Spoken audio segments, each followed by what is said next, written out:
again, it's hard to follow. Julia's father recently visited from Spain, and I had the honor of thanking him for all the piano lessons. So, the scripture this morning is Matthew chapter 4, verse 23 from the Lamb's edition of the Bible. And Jesus traveled throughout Galilee, teaching in their synagogues and preaching the good news of the kingdom and healing every kind of disease and sickness among the people. So ends the reading. Everything in the universe is subject to cause and effect. Nothing happens by chance. There are no miracles. We don't understand how Jesus could instantaneously heal every kind of sickness. He could heal physical, emotional, and mental illnesses almost instantly. And importantly, he was able to teach his disciples how to heal. There are laws that govern everything in the universe. We don't understand many of the laws. We don't know why gravity works. We don't understand many of the diseases that plague humans. We don't understand many mental and emotional issues. Through scientific studies and observation of human behavior, we have built a set of laws that help define the divine order of the universe. The laws are generally divided into two categories: the laws of physics, which are the laws that pertain to the material world and that we can observe and measure, and the laws of metaphysics, which pertain to truth in human nature that we cannot see, but we can observe their results. Another term we use for the laws of human nature is natural law. If we knew and understood all the physical and the natural laws of the universe, we believe that we would be able to heal in the same manner Jesus did. John 14, verse 12, "Truly, truly, I say to you, he who believes in me shall do the works which I do, and even greater than these things he shall do, because I am going to my Father." The first principle of the United Metaphysical Churches is we believe in God as infinite intelligence. We believe in intelligence, God, that is beyond our comprehension, created and understands everything. The laws of the universe are permanent and never changing. Healing at a physical, mental, emotional, or spiritual level is subject to these same laws. Living in harmony with these laws opens the doors to wisdom and the ability to navigate our way through the difficult and painful times of our lives, physically, mentally, and emotionally. When you have a cut, your body starts healing immediately. But to allow optimum healing, you have to do your part. You stop the bleeding, keep the cut clean, and your body's natural tendency is to return to normal, to heal. We have faith from experience that healing will take place. If we break a bone, the doctor sets it, applies a cast, and the body does the rest. Our physical body will heal itself if we do our part. No person can make bones or skin heal. This truly is God's work or part of infinite intelligence, divine order. We can't see the force that heals, but we know it is there because we witness the healing. Because we can see, we believe and have faith in our body's ability to heal. By trial and error, we learn how to assist the divine intelligence of our physical being. With many illnesses, both physical and mental, it's difficult to identify the injury and to know what the cure is. Scientists are constantly researching to understand more of the laws of the universe, to help in healing body and mind. Just as a physical cut needs to be kept clean, a mental or emotional wound needs to be kept clean, or it will not heal. There are two instances in the Bible after a healing that Jesus warned the healed person to go and be careful how they conduct themselves in the future. John 5:14. After healing a man who was not able to walk, Jesus cautioned him, "Behold, you have become well. Do not sin anymore, so that nothing worse may befall you." John chapter 8, verse 11. After Jesus has protected a woman from being stoned for adultery, he tells her, "Neither do I condemn you. Go your way. From now on, sin no more." One definition of sin is error thinking. Jesus is cautioning in these two scriptures about the way individuals think and conduct their lives. Just as we must keep a cut clean to heal, we must keep our thoughts and actions wholesome, in line with the laws of the universe. A person who is feeling depressed, defeated, or hopeless must be just as invested in their healing as they are when attending to a cut. As metaphysicians, we don't believe in miracles per se. We believe that physics explains what happens in the visible universe, and metaphysics, or natural law, explains the invisible universe. A metaphysical principle that helps explain the ability to heal is the principle of vibration. In the Kabbalion, a summary of the teachings of ancient Egyptian mystery schools, the principle of vibration is explained. Nothing rests, everything moves, everything vibrates. Everything is in motion.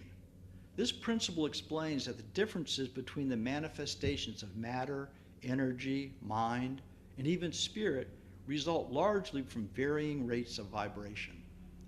From the highest vibration of spirit down to the most dense form of matter, everything vibrates. Between these two poles, there are millions upon millions of varying degrees of vibration. This is true on the physical plane, the mental plane, and the spiritual plane. Our bodies, our skin, our individual organs all vibrate at their own unique frequency. Our thoughts, our emotions, our contemplation of spiritual matters are also vibrations. Healing is returning whatever needs healing to its own unique vibration. The healing is to create the environment where that aspect of our being can return to its natural, healthy state of vibration. This is important. Our vibrations all begin with our thoughts. In our reality, everything we experience is a manifestation of our thoughts. We are co-creators with God, with infinite intelligence. A part of infinite intelligence, divine order, is that we have the ability to influence our own reality.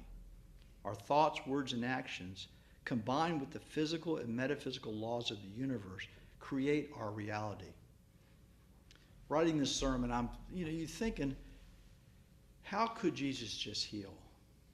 If the logic's correct, he could come up and get all your vibrations proper. He could just come up and somehow tune you just like a tuning fork. But he would say, go and sin no more. Don't go back to the way you were being. But somehow he could do it. And that's just me speculating there. Our physical bodies have memory. Heartache, stress, and traumatic experiences can materialize as physical ailments. The effects on our body can also affect our mental state. Although we speak of the laws of physics and metaphysics as separate, the laws overlap, and healing one symptom can seemingly heal unrelated symptoms. Stress can block the body's natural ability to heal. Relaxation exercises, yoga, walking, and many other activities can release stress and allow our body to function as it's designed. Here at AMC, we have a healing service starting at 10:30 before every Sunday service. Before the healers start working, they meditate and pray to clear and ground their own energy. The intention of the healer is to be a clear channel of divine energy. The healers and the congregants' belief and faith in the healing power of the divine attracts energy that can assist in healing physical or mental disorders.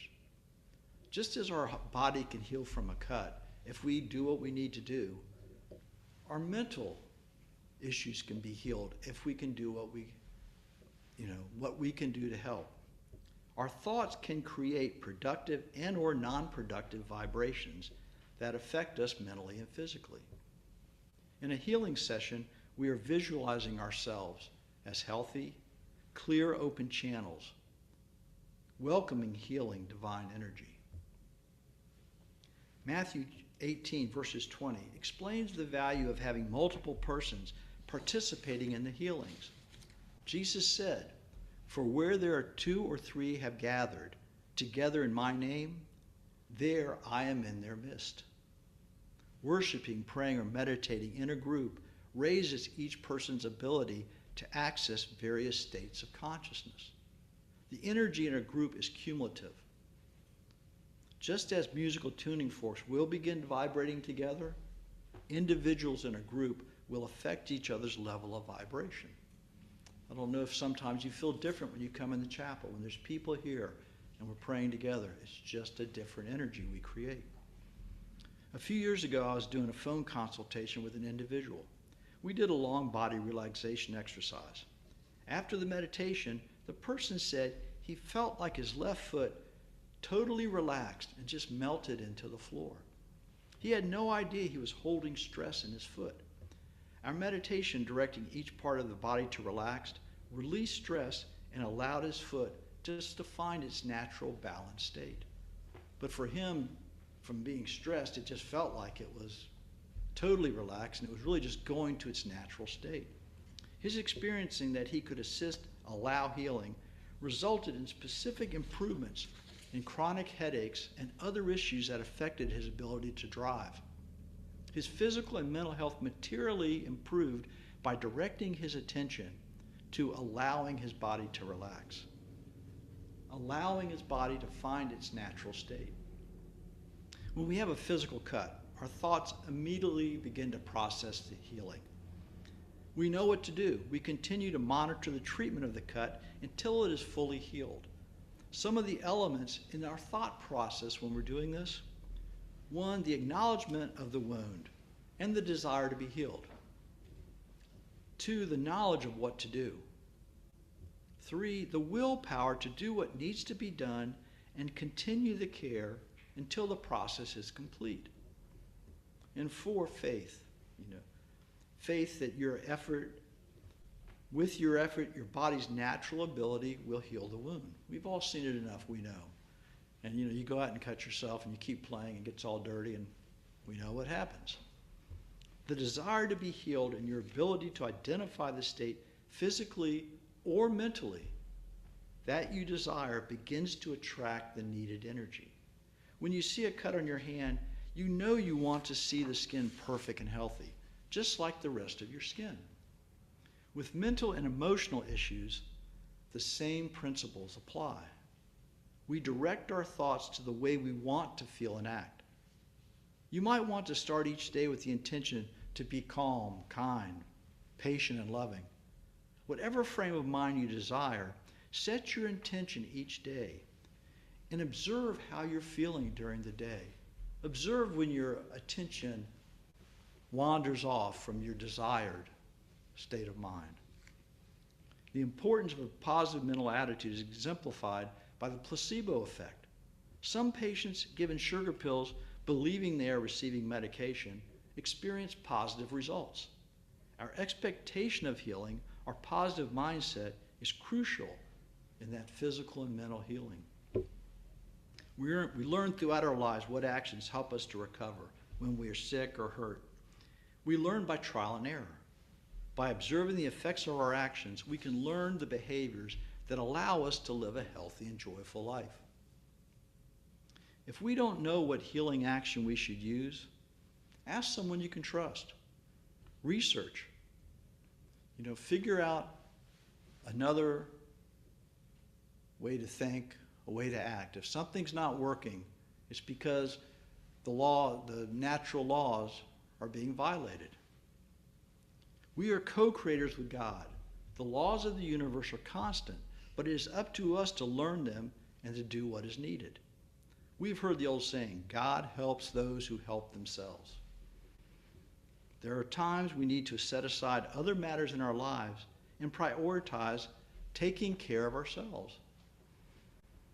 It might be as simple as you just need to get in the drugstore and go buy what you need. How often have you needed something? It might be just cough medicine. I'll get it tomorrow. Then you don't sleep all night. just making yourself a priority. You know, it may be as difficult as setting up new boundaries, boundaries between people, boundaries at work. It may be that you need to stop worrying or make a decision so you can move on with your life. Whatever the situation, your ability to identify what you would like to heal, identify what's not working, and take specific actions to begin that healing process. We don't always know what to do. Trial and error is part of the equation. Holding on to faith that the universe will do its part when we do our part can give us the strength and willpower to keep going. In prayer, meditation, dreams, and many times when we are just living our lives, the universe will gently reveal a door to healing. You know how you get that little, maybe I should try this? Or someone walks up and goes, you know, I was looking at the way you walk. Maybe you should, you know, whatever it may be. But we need to pay attention when these things happen. Pay attention. Spirit will provide opportunities and insights, but you must recognize and take advantage of them. There are many physical illnesses that we don't fully understand and are much more complicated to diagnose and try to heal. Mental and emotional issues can be even more difficult to identify. We have all experienced grief, sadness, worry, heartbreak, and many other emotions. The causes and cures of mental and emotional problems is a complicated field that is continually evolving. A current major issue is the negative effect of social media on people. Algorithms in social media are programmed to keep a user's attention. People of all ages are reporting an addiction to social media. If you've noticed that's a problem, you need to change something. How many times in the last 20 years has some friend of yours said, I don't listen to the news anymore? You know, it's just, it can be so depressing. But if you find that's what's happening, you just have to change what's happening, what you're doing, what your habits are. If we continually think or do something that causes us pain or angst, we will live in that state of mind, and that is how our life will be experienced. If our habitual thoughts or actions are not creating solutions, then we need to change our thoughts and actions. There are solutions. Thoughts can create positive and negative states of mind. No two of us are alike. The necessity to know thyself is paramount in personal healing. It's human nature to continually think about our problems. The effect is, if we dwell on our problems and worries and don't take any productive action, we attract those painful memories into our lives. Those painful emotions will continue to grow if we don't learn to redirect our focus. It is believed that most of our daily thoughts are repetitive. In meditation and prayer, we can learn to slow down our minds and witness our own thinking process from a third-person point of view. When recognizing a repetitive, non-productive thought or behavior, you can learn to redirect your thought to a proactive action or thought. This can break habitual patterns of thinking. There's an exercise called the Now exercise that we can use to immediately redirect our thoughts. It was developed by a good friend of mine, Dr. Jim Green. When you catch yourself thinking a negative thought or a non-productive thought, a thought that causes stress or angst, stop yourself. Just when you see it, now. Just stop yourself. Mentally say now. Then mentally say, what do I choose to do? I mean, right now, if you're worried about something, go now. I choose to listen to Jim. And just redirect your attention. Redirect it, because those habitual thoughts, those worrying, we're prone to worry. Make your decision about where you want to direct your attention. And this is it. Physically smile. Because you've made a choice. You've made a choice, and reinforce it with a smile to yourself. In this 3-second process, you can change a negative, non-productive thought into a productive thought. The repeated use of the exercise over time can limit your non-productive thoughts and allow you to choose where to direct your attention. When I was taught this, I used it a lot. And literally the negative, what I would call non-productive thoughts, went from like, I don't remember what it was. It was over 100 per hour, and I got it down to about 50. I mean, I was actually taking a stopwatch and monitoring what I thought was non-productive. but allowed you to really watch your thoughts and see where your mind's going. I have a handout of the Now exercise. It's a 3-page handout describing this technique. And it also gets into, Dr. Green addresses situations that need more action than just changing your thoughts. I mean, there's times in our life we really have to take a long action.